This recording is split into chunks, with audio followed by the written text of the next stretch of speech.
कभी बैठकर ये सोचा है, जब बंदा आखिरी सांस लेता है तो आत्मा आखिर किस रास्ते से निकलती है? ये कोई सीधा साफ सवाल नहीं है भाई।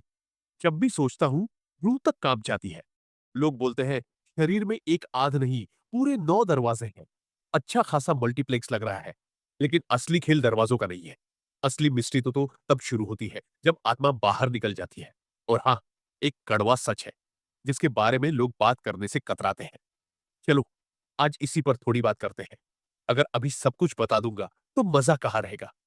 साथ रहो। नमस्ते दोस्तों। आज हम गरुड़ पुराण के उन पन्नों को पढ़ेंगे जहां मौत की बहुत ही गहरी बातें हैं और कुछ सच्चाइयां हैं जिन्हें सुनकर हैरानी हो जाए। मौत का वो ट्रिगर पॉइंट। मान लो किसी का समय आ गया है, चाहे मर्द हो या औरत। मौत तो सबकी बराबर आती है। शरीर धीरे धीरे जवाब देने लगता है, जैसे मोबाइल की बैटरी खत्म हो रही हो। गरुड़ पुराण के हिसाब से प्राण धीरे धीरे उतारने लगते हैं, जैसे आंधी में जाना। फिर शरीर बिल्कुल पत्थर जैसा कठोर हो जाता है। यह दर्द अब फील करने लायक ही नहीं रह गया है। सुनने या पढ़ने से भी डर लगता है। गरुड़ पुराण कहता है कि जब आत्मा निकले तो जैसे 100 बिच्छुओं ने एक साथ डंक मारा हो। सोचो, ये सब क्यों होता है? सजा तो बाद में मिलेगी, पहले ही इतना दर्द क्यों? ये सवाल अपने पास रखो, जवाब आगे मिलेगा। कौन लेने आता है? इतना दर्द जब बहुत ज्यादा हो जाता है तो इंसान का होश उड़ने लगता है। और तभी वहां यमदूत आ जाते हैं। काले कलूटे, लाल आंखें, सिर पर खड़े बाल, हाथ में लोहे का फंदा। पूरी तरह से डरावना दृश्य। आवाजें गड़गड़ाती है, चल बे, अब तेरा टाइम खत्म। अब ये जो 100 बिच्छुओं वाला दर्द था, उसकी वजह ये थी कि मेरी आत्मा इतनी टूट जाए कि विरोध करने की हिम्मत ही ना बचे। चाहे जैसे भी मजबूरी में खींचा जाए, आत्मा बस खिंचती ही चली जाती है। बहुत गहरा दर्द था यार। अब असली दरवाजा कौन सा? लोग कहते हैं कि 9 रास्ते हैं, लेकिन असल में कौन सा रास्ता खुलेगा, ये आपके अपने कर्मों पर निर्भर करता है। ये लोग हैं ऐसे सज्जन जिन्होंने अच्छे काम किए हैं। उनकी आत्मा वाइपी रास्ते से बाहर निकलती है। मुंह, नाक, आंख या ब्रह्मरंध्र के रास्ते। मान लो जैसे रेड कारपेट का अच्छा एग्जिट। बुरे कर्म करने वाले, इनका हाल अच्छा नहीं होता। उनकी आत्मा को नीचे की सड़क से गंदगी और मलमूत्र वाले दरवाजे से बाहर फेंक दिया जाता है। ये कोई मजाक नहीं है, बल्कि सच्चा अपमान है। औरतों के लिए कुछ अलग? बिल्कुल नहीं। यह जेंडर इक्वालिटी पूरी है। जो करेगा वही भरेगा। अब आत्मा बाहर, फिर क्या? स्वर्ग नरक? ये तो बस इंटरवल है। असली कहानी आगे है। पितृयान, सीधा नरक की ओर।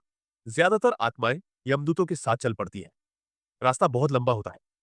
तपती रेत, आग का जंगल, वैतरणी जैसी नदियों का सामना, खून, पीप और गंदगी। ऐसी तस्वीरें भी हॉलीवुड की कोई हॉरर फिल्म भी दिखाई दे तो शर्मिंदा हो जाए।